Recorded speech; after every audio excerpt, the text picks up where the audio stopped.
Savoir et comprendre les plus récentes nouvelles qui nous touchent. Tout savoir en 24 minutes.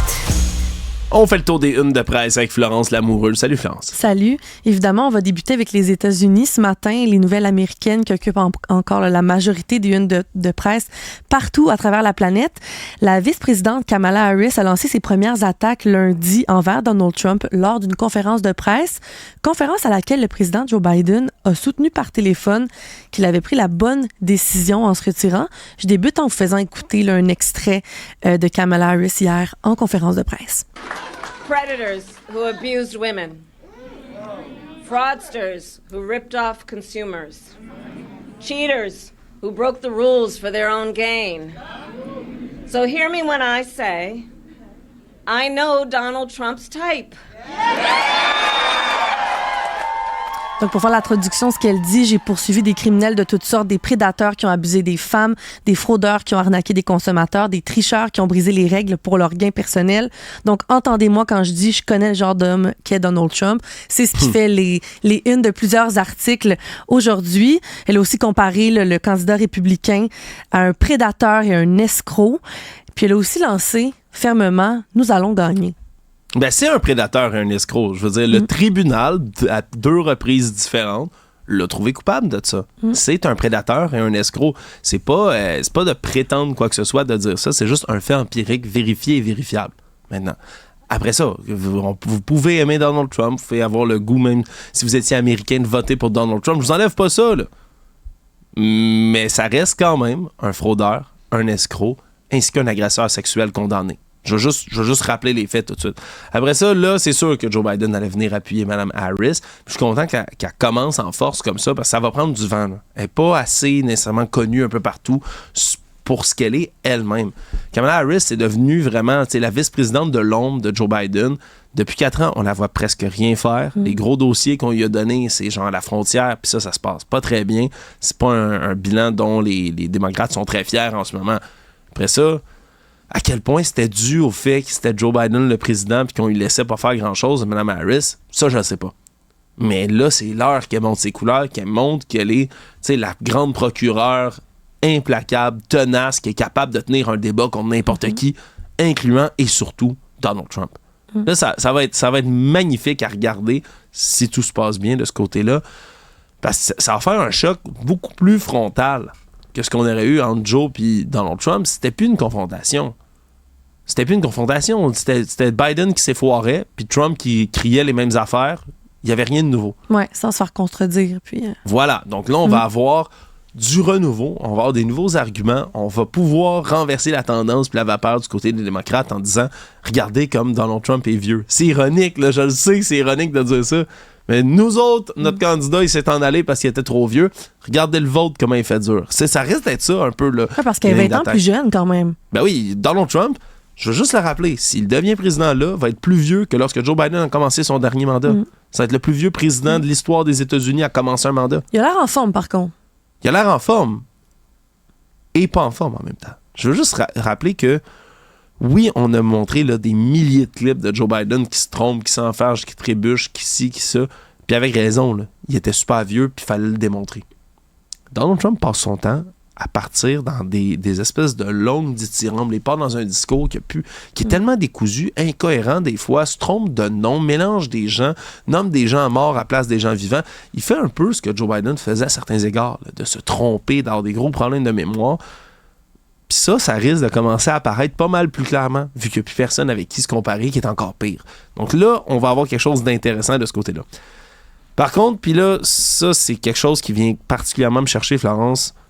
C'était certain que ça allait arriver, mais ça arrive encore plus massivement que je pensais sur les réseaux sociaux dégoûtants comme X, anciennement Twitter. Les insultes envers Kamala Harris, des insultes qui sont évidemment à grande connotation, soit sexistes, soit sexuelles, soit racistes. On s'attaque à son physique, à son rire même. Je voyais ça passer ce matin. Ouais. Est-ce que son rire va lui nuire? On fait des titres d'articles avec ça.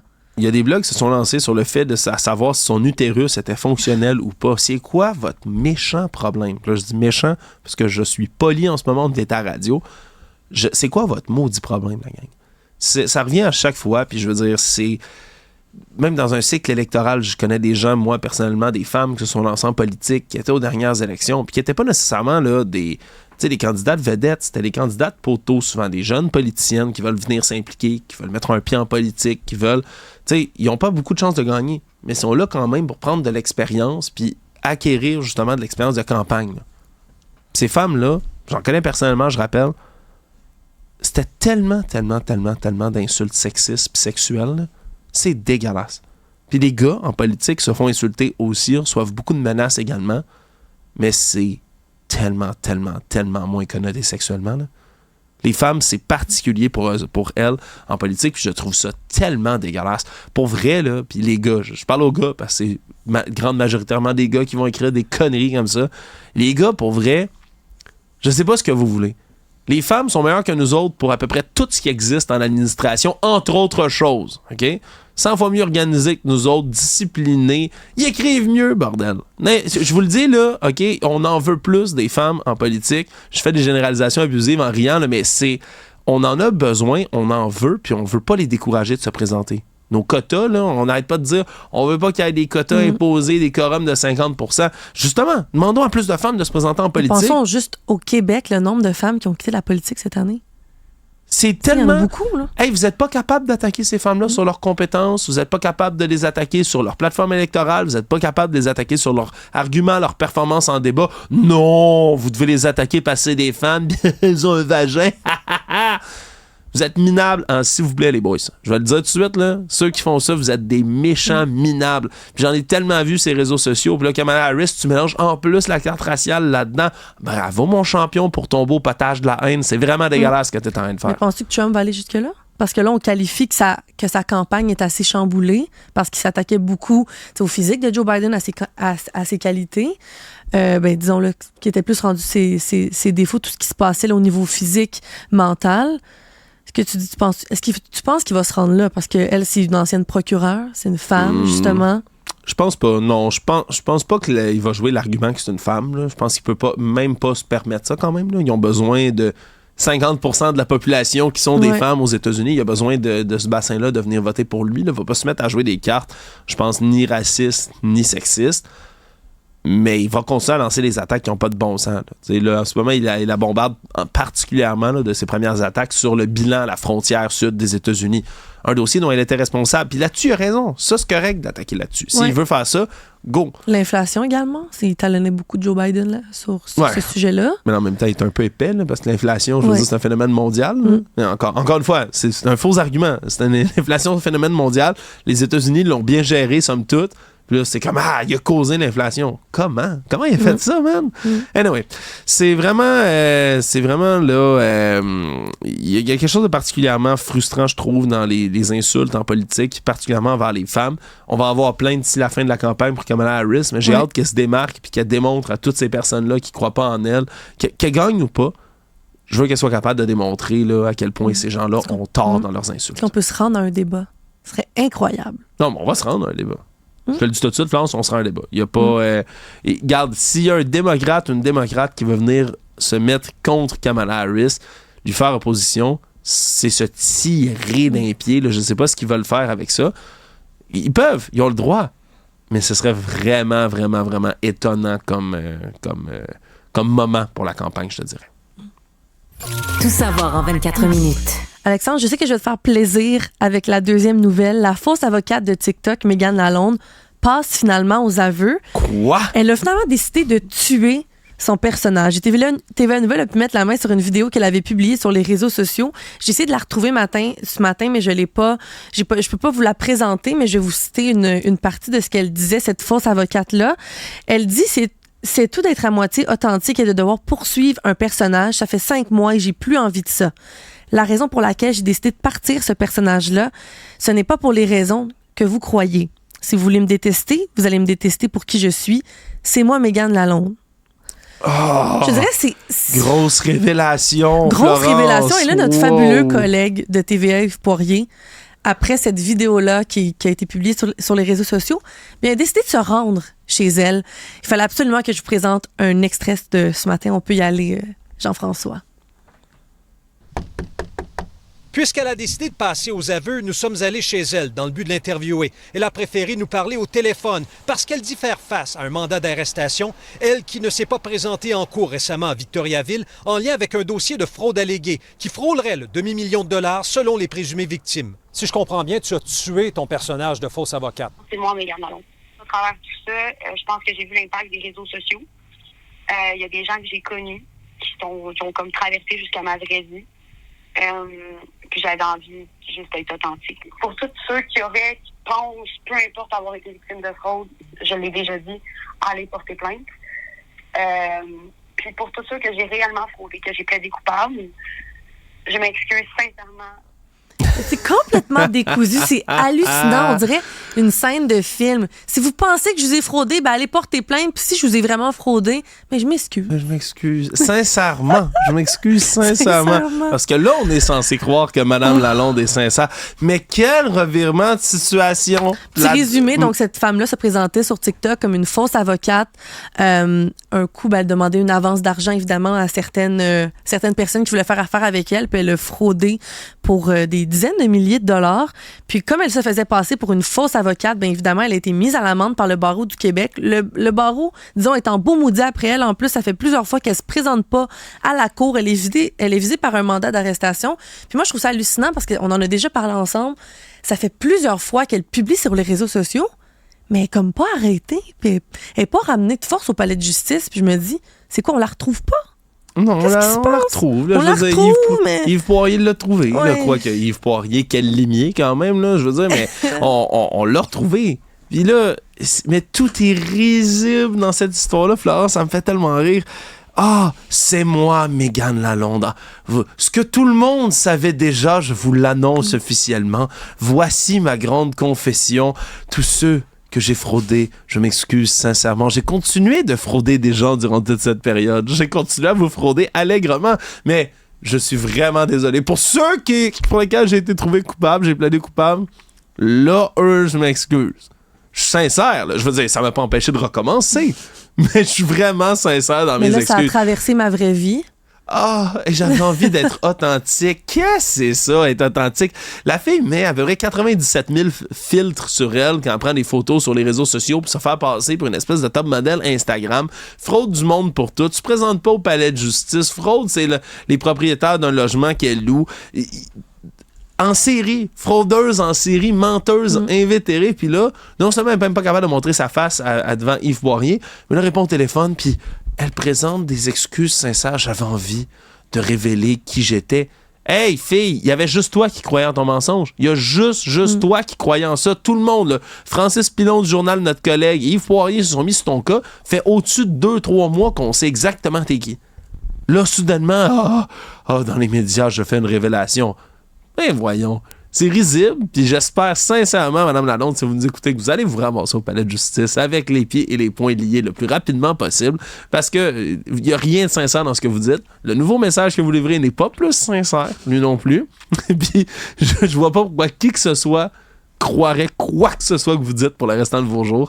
Tu peux pas mentir comme un arracheur de dents constamment, puis après ça dire « je suis sincèrement quoi que ce soit ». T'es jamais sincèrement quoi que ce soit. T'es une menteuse professionnelle. Ça a été fait à plusieurs reprises, là. C'est pas une erreur. Je veux dire, tu te fais condamner, tu recommences. Elle ne fait que recommencer. Puis là, soudainement, quand les gens approchent un peu trop d'elle, elle fait comme si elle rendait un grand service à la nation en révélant enfin son identité secrète. Tout le monde savait t'étais qui. Tout le monde.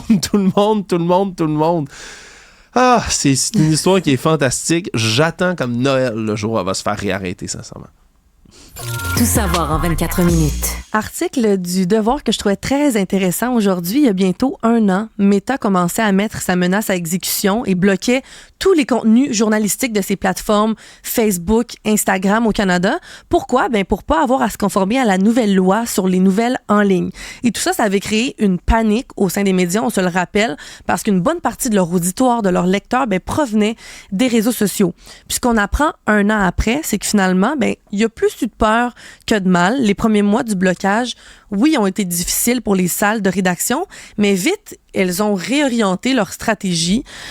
Puis les grands groupes médiatiques remarquent, là, 1 an après, ben, que maintenant, beaucoup de lecteurs vont aller directement sur les plateformes en ligne, sur toutes les applications ou les sites de nouvelles sur leur ordinateur, par exemple, dans leur navigateur Internet, pour aller lire les nouvelles directement sur les sites.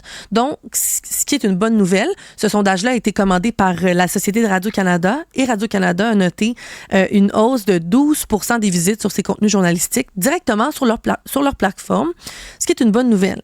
Mais moi, il y a un élément du sondage qui me titille un peu, c'est les conséquences chez les jeunes. Parce que chez les jeunes, selon le sondage, on remarque que les gens entre 25 et 34 ans ben, s'informent 35% moins. Parce qu'évidemment, ben, c'est la tranche des gens qui sont plus sur les réseaux sociaux, s'informaient beaucoup grâce à ça. Je vois une nouvelle passer sur Instagram. Je vais cliquer, je vais aller lire. Dans mon fil Facebook, je suis abonnée à TVA Nouvelles, je vais aller voir, ça m'intéresse. Souvent, quand les gens bien commentaient, des fois, ça venait dans mon fil d'actualité. Ben ça n'existe plus. Donc, cette tranche-là s'informe beaucoup moins. Puis je trouve que c'est préoccupant. C'est absolument préoccupant. En même temps, il y a beaucoup de choses dans cette nouvelle-là. Florence, oui, tu as raison, ça fait 1 an. Là. Ça fait 1 an que Meta agit, puis je veux juste qu'on le rappelle. Meta agit comme un méchant voyou de cours d'école. Mm-hmm. C'est une compagnie privée qui se présente, là, le gouvernement d'un pays du G7 dit « Voici une loi qu'on veut faire passer. Ça vous demande une petite contribution, très petite contribution, oserais-je le rappeler. » Minuscule contribution pour venir aider les médias du pays en disant « Hey, on veut que l'information reste saine, s'il vous plaît. Les médias se meurent avec la transition en médias numériques. C'est pas facile de faire un suivi, tout ça. On a besoin de payer des journalistes pour amener l'information de qualité. » Meta fait quoi? Vos lois de marde, j'en ai rien à... Je bloque tout. Tout le monde, là, Google, TikTok, toutes les autres plateformes on négociait de bonne foi avec le gouvernement, puis c'est des fois pas assez d'argent sur ce qu'on voulait, mais il y a eu quand même négociation, puis on a fini par trouver un terrain d'entente. Meta s'est levé de la table, puis il a sacré son camp. Ça, c'est une attitude là, soit de bébé gâté ou d'intimidateur de cours d'école. Puis c'est exactement ce qu'ils ont fait. Puis 1 an plus tard, le problème, c'est qu'il y a à peine de conséquences pour ce réseau-là, puis c'est déplorable. En même temps, ça leur a donné une belle victoire en disant... Ouais, c'est inévitable. Utiliser ces réseaux-là, maintenant, c'est rendu tellement une part de notre quotidien puis de notre vie qu'on continue à être obligé d'utiliser tout ça.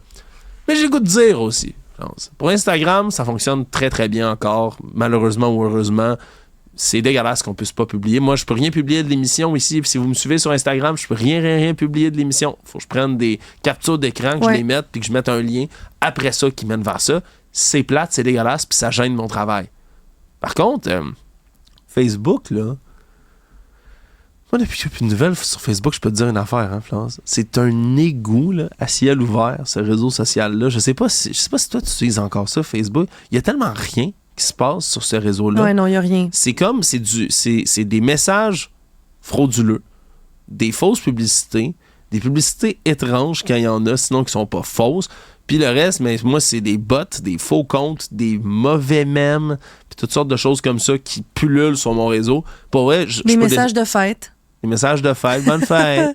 Mais d'ailleurs, un élément du sondage, c'est que c'est ce que Meta fait actuellement, ben, ça a donné place à davantage de fausses nouvelles. Ben oui, t'enlèves les vraies nouvelles. C'est sûr qu'après ça, quand il se passe plein de nouvelles, mais là, c'est spécial parce que les petits blogs un peu niaiseux, à potins, qui republient les nouvelles des médias, ils font juste changer 2-3 mots dans l'article puis ils le republient. Mais souvent, eux sont pas bloqués. Non, c'est comme, OK, vous bloquez les grands médias, mais les médias poubelles, par contre, eux peuvent continuer à publier en volant le contenu. Tu sais, des journalistes qui en arrachent. Donc, c'est pour ça que c'est une bonne nouvelle, mais si vous allez lire l'article du Devoir puis vous regardez le sondage ce matin, il y a aussi eu des conséquences dans les régions. Les stations régionales qui, eux, ont dû couper beaucoup de gens, n'ont pas nécessairement le budget pour réorienter leur stratégie. Donc oui, c'est une bonne nouvelle, mais il y a des mauvais côtés aussi à ça. Puis le fait que les jeunes s'informent moins, qu'il y ait davantage de place pour les fausses nouvelles, je m'excuse, mais c'est très préoccupant. Globalement, c'est une très mauvaise nouvelle, France. C'est une très mauvaise nouvelle. Ça fait 1 an, puis il n'y a rien qui a changé. C'est une très, très, très, très, très mauvaise nouvelle. Le seul bon bout là-dedans, c'est qu'au moins, il y a un peu d'achalandage qui se fait. Il y a des gens qui, voyant qu'ils ne pouvaient pas aller accéder sur Facebook, vont directement sur le site des médias. Je rappelle, c'est une des meilleures manières dont vous pouvez les encourager, dont vous pouvez nous encourager. d'aller directement sur le site. Chaque clic compte, chaque clic nous ramène des revenus, puis permet de financer d'excellents journalistes, des journalistes d'enquête, des gens là, qu'on a ici même à l'émission, si vous êtes des habitués, des gens comme Félix Séguin, Annabelle Blais, on les paye pas avec des pizzas puis des paires de bas blancs, là. C'est du monde qui ont besoin de faire un salaire pour le travail gigantesque et colossal qu'ils font. Un travail d'enquête, ça se paye, ça se finance, comme tout le reste du travail journalistique. Puis après ça, là, j'envoie moi des gens sur des blogs là, plus ou moins complotistes, conspirationnistes, du monde au Québec qui croient plus en les merdias. Puis à chaque fois qu'ils voient une mauvaise nouvelle pour les médias du Québec, ils sont tous contents, puis ils brandissent ça, puis ils la publient partout. Ouais, regardez ça dans leurs dents, les maudits menteurs de TVA. À chaque fois, moi, je les vois, ces publications-là. Mais c'est les mêmes personnes qui vont repartager chacune des enquêtes du bureau d'enquête en disant « Voyez comme le gouvernement nous mente! » Je veux dire, regardez, là, c'est la même chose à chaque fois. Ils aiment le travail que les journalistes font, mais ils n'osent pas avouer que c'est des journalistes qui le font et qu'il faut les payer pour le faire. C'est vraiment un paradoxe stupide. Tout savoir en 24 minutes. Une nouvelle qui va te faire rire, la ville d'Amqui, dans la Matapédia, qui a émis un avertissement, disons, original, destiné aux jeunes qui explorent le réseau des égouts de la municipalité. La semaine dernière, il y a 3 jeunes qui ont été aperçus sortant d'une bouche d'égout située sur une artère là, très achalandée à Amqui. Puis évidemment, ça comporte des risques plutôt élevés. Donc, sur les réseaux sociaux, la municipalité a décidé, pour ceux qui nous écoutent en vidéo, de faire allusion aux Tortues Ninja en énumérant les risques associés à ce jeu dangereux.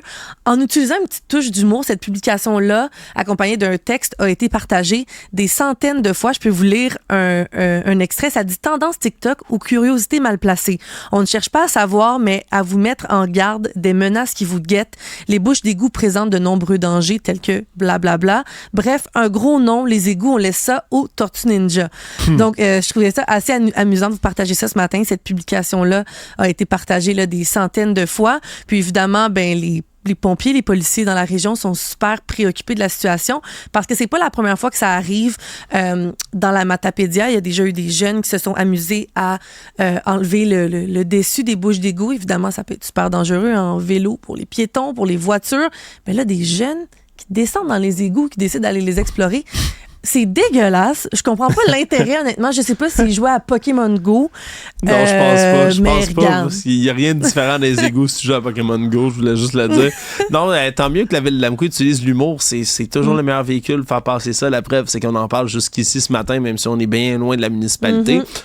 Après ça, pour les jeunes, je t'avoue, je vais partager ton incompréhension. Si vous étiez à Paris, là, en train, vous disiez, je descends dans les égouts pour aller voir les catacombes. Là, tu te glisses dans des recoins ancestraux, immémoriels, dans lesquels il y a des crânes puis des tibias à grandeur de gens qui sont morts il y a des siècles dans ta ville, complètement spécial. Là, on tient quelque chose. Descendre dans les égouts d'Amqui, je sais pas ce que vous allez trouver, à part 232 000 rats puis des excréments à grandeur. Ça doit sentir mauvais. Je veux juste vous décourager. Ouais, exact. Réfléchissez à l'odeur que ça doit avoir, là, ce genre de projet-là. Ça me donne des frissons. Pensez-y avant d'y aller. Pensez-y, s'il vous plaît. Laissez ça aux Tortues Ninja, la ville d'Amqui a bien raison. Lance l'amoureux, un gros merci. Merci.